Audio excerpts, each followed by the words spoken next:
Hello and welcome to Scrolling with Ceazor. Today is May 5th, 2026. Okay, so taking a quick look at the charts, but as always, it's not financial advice. You do you, I'll do me. And so looking at these charts, everything's in the green today, which is pretty nice. We're up about 1.6% on ETH.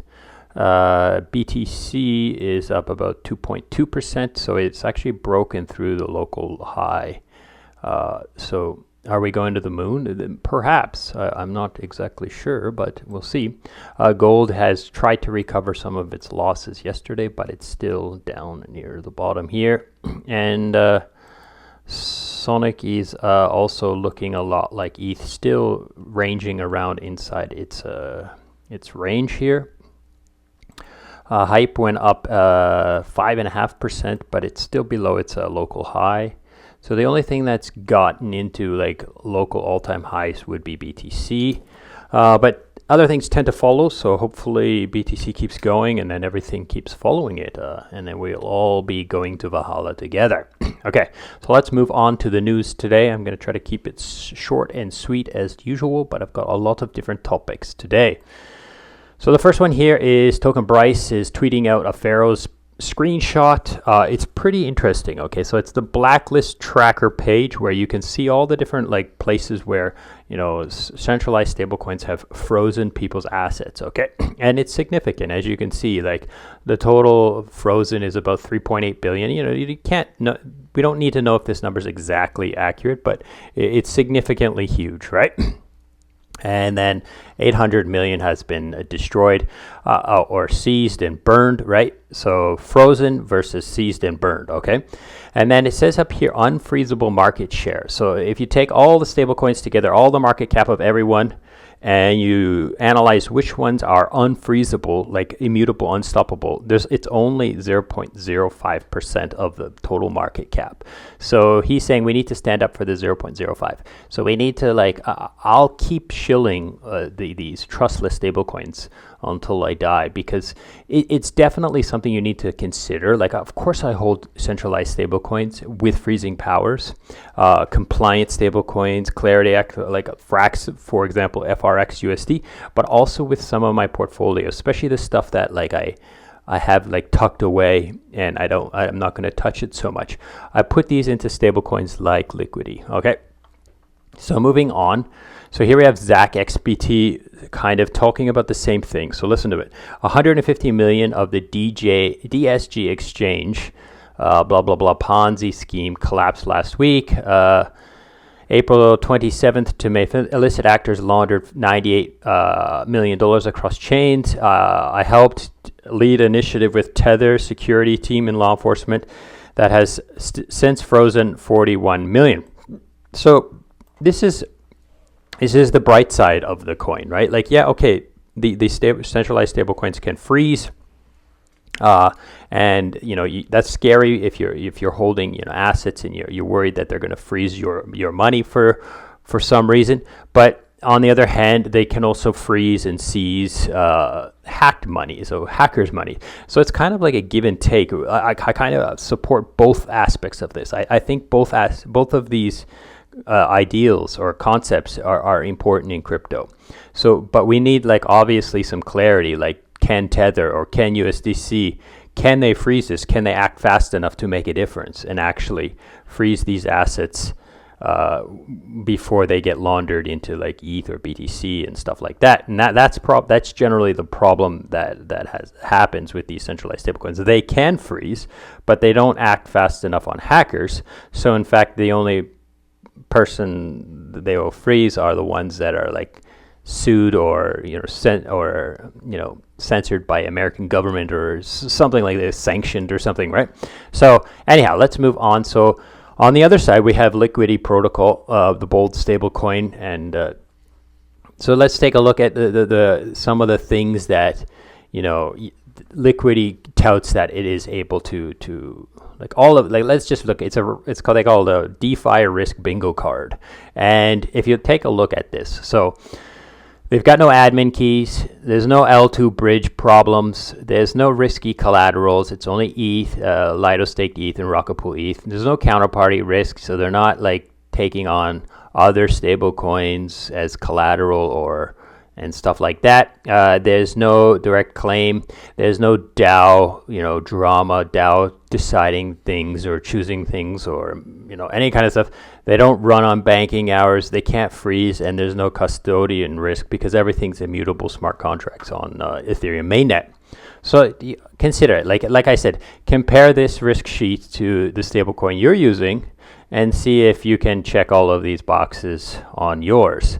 Now, like I said, I support both sides of this. I know that sounds kind of hypocritical, but I think you should consider bold for some of your assets and some of your portfolio.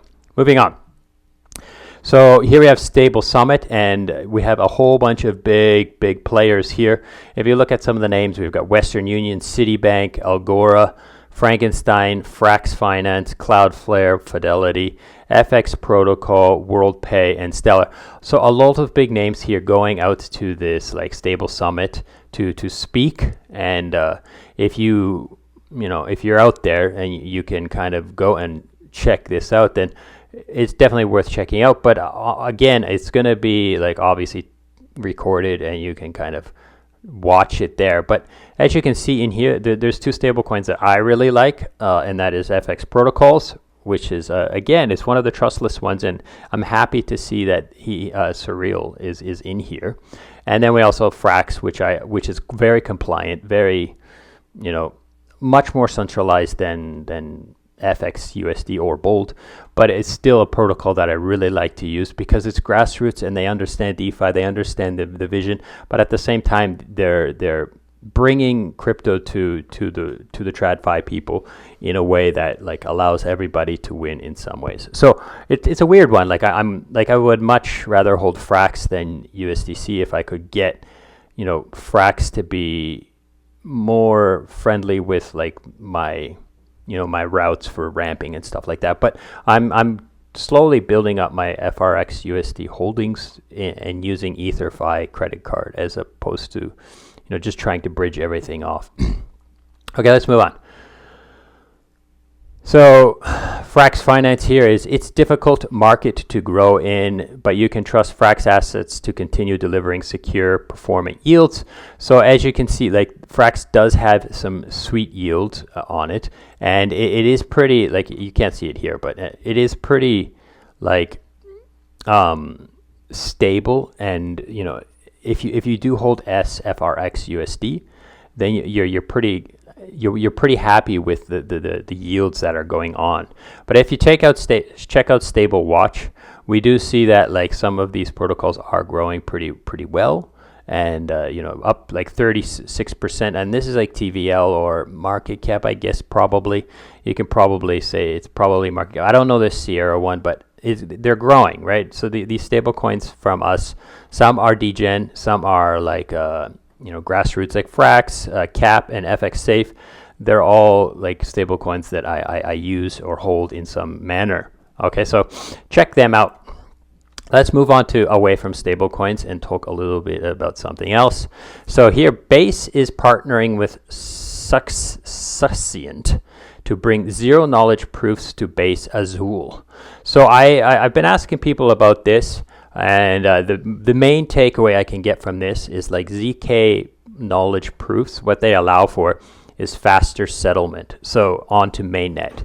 So they're able to more quickly settle the state onto mainnet, and because of that, they can offer a better security feature. So a better, for example, if you wanted to exit the chain, it doesn't take 7 days to exit. You can be much faster. So that's a good example of how ZK proofs can help it.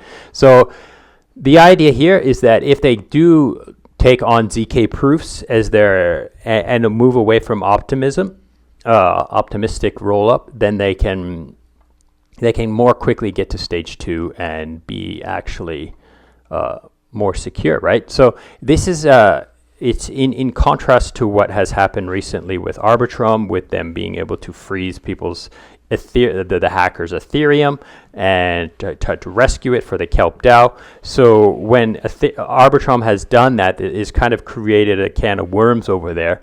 And what Base has done since then is they've really leaned into the idea that they're going to go the complete opposite way and try to become a permissionless, safe, unregulated, like immutable chain, like a stage 2 or even stage 3 roll up. So that's pretty cool. I like this. I definitely hold assets on Base, so I'm happy to see that they're trying to go with this. I would suggest you go through here and read through this tweet thread, and you can get a little bit more information on what it means to become a ZK knowledge proof. Moving on. So here we have Daniele. Daniele is an OG. If you don't know who this guy is, I would suggest you give him a follow. But you know, he's like one of those ones like from the last cycle. He was like a lead character or a head lead boss or something like that. He launched a couple protocols. Two that I really liked, and one I didn't participate in at all. And then it all kind of came crumbling down with like the exposure of one bad actor in his team. And, you know, so now he's built some other stuff. He's built Hey Anon and this DeFi, what's it called? Pandora, which is like a permissionless AI regulated prediction market, right? So he's built this Hey Anon and he's really leaning into it. So he's got this Telegram here that you can kind of jump in and like you can watch. He's going to basically just give ideas and lay alpha there, and you can kind of, there might be some opportunities that go there first before they go out into the public, so you might want to check it out. I don't know how impressive it's going to be, but I figure it's worth sharing. And if you go in there, it's just like an announcement type Telegram. It's not a conversation. You can't send messages there. You can just listen. And he's not spamming it all the time with stuff. So it might be worth like adding it to your list, and then you might be able to get some juicy alpha there. Moving on. So Gabriel Sapiro is talking about the Houdini swap. So TLDR and Houdini swap is some other protocol or entity bought Houdini swap's stack, and Houdini swap basically just, because they took the payment for that, they just basically rugged all the people who owned the tokens. So if you owned the Houdini swap token, I'm not sure what it was, but if you own that token, it's now basically does nothing. And the Houdini swap team just basically cashed out on the tech and moved on, right? So here Gabriel is talking about Metalex, which is like actually like tokenizing stocks in a legit, like legal framework way. So you can, like, if you have a real company and you want to, you know, do an ICO or an IPO, instead you can use this and launch a token in a compliant, regulated manner. I keep thinking to look at this, and I keep getting tired, and I stop. But one day I'll give a Ceazor snack sandwich video on this Metalex and give you a little understanding of what this protocol is trying to do and so forth. But I think my TLDR is pretty good in that manner. So I got a couple more tweets for you. So Token Bryce has inputted some ideas on this Houdini swap as well. And he's like, am I the only one that's laughing at the timeline where a DEX named after the famous escapologist Houdini? So he's basically like, Houdini is like an escape artist, right? And now the team has escaped their obligations to the token holders, and it's just foreshadowing. And I said, yeah, that's classic foreshadowing, just like MEV Capital disappearing right after they lost everyone's money. So MEV stands for maximal extractable value, right? Last one here, Chainlink God. If you don't know who Chainlink God is, basically he's the biggest shill of Chainlink, and like, I'm not, maybe I shouldn't say shill. He's like the lead character or the face. He's the one who's always out on crypto Twitter talking about Chainlink, and has been for 5 years or something, 6 years or more. I don't know. So anyways, he comes in here and he's talking about Layer Zero's tweet. So Brian Pellegrino, who is like basically the face of Layer Zero, is tweeted out yesterday that he considers Layer Zero like Gnosis safe, and he's surprised that protocols didn't set up their keys, their DVN network with more than one because of the whole kelp exploit, right? So he's basically calling them out and saying no, you can't compare yourself to Layer Zero. Like, it's your responsibility. It's your tech that got your central. Let me read it. It says your Layer Zero Labs centralized infrastructure was infiltrated by North Korea, but they didn't provide any information on that. They didn't actually come out and say what happened, why we got exploited and our DVN was used to steal all that money. They didn't say anything about that. They just basically said, he's basically just saying it's their fault again. They didn't set up more than one key. It's their fault. And partially it is their fault, right? They should have set up more than one key for sure, or maybe I shouldn't say key, more than one node, right? So definitely they should, but it's not the case. Like, not everybody is setting up more than one, and I don't think it needs to either. Okay. So anyway, so you can read through Zach's tweet here and get more of his ideas and stuff like that. But I really think they should be taking some responsibility for it, because it was their centralized infrastructure that was taken over by North Korea. So it's as simple as that. They definitely have some responsibility. Anyhow, so that's it for today. Hope this is interesting. Thank you for listening, and goodbye.